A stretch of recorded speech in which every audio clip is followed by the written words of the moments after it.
شكوى ضد رئيس نادي الزمالك في مباراة الأهلي والزمالك. أنا بتكلم على مباراة الأهلي والزمالك.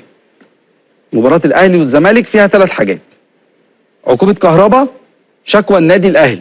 النادي الأهلي مقدم شكوتين: شكوى ضد رئيس نادي الزمالك وشكوى ضد جماهير نادي الزمالك اللي هي بيقولوا إن هي هتفت ضد كهرباء. ده رد اتحاد الكرة على لجنة الانضباط. فاتحاد الكرة بيرغب الإعلان عن ال3 شكاوي وال3 قرارات مرة واحدة.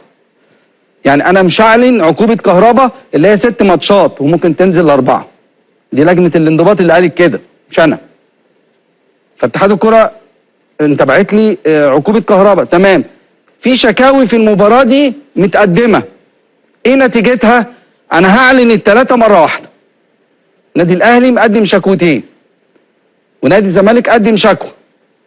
فانا عايز اعلن عن ال3 شكاوى مره واحده ايا كانت النتيجه ايه، لكن الاعلان يكون مره واحده. ده طلب اتحاد الكره من الاخر. اتحاد الكره قال لك ايه؟ هنبوشها، يا نعيش عيشه فل يا نتعاقب احنا الكل. كان فيه وخلص مش هيحصل. واعتبروا خناقتكم معايا لغايه ما مرتضى منصور يطلع.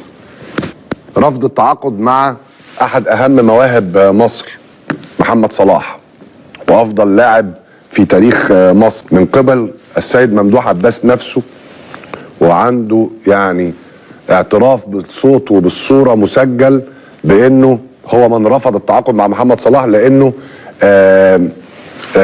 ليس جيدا بما يكفي للعب بفانيلة الزمالك. أليس إهدار للمال العام؟ مش كان ممكن الزمالك يبيع محمد صلاح يلعب عنده سنة ويبيعه ب7 8 10 مليون يورو، وبعد كده طول ما محمد صلاح يفضل يتنقل الزمالك يفضل يكسب فلوس زي ما المقاولين دلوقتي بيكسب؟ مش ده إهدار مال عام؟ يا راجل ده احلى حاجه عملها ممدوح عباس في حياته انه ما خدش محمد صلاح. كان زمان دلوقتي بيلعب عرف تليفونات بني سويف وعامل ليزر هو ومصطفى شلبي مع بعض. ربنا كرمنا وبقى محمد صلاح بدل ما تشكره بتنتقده.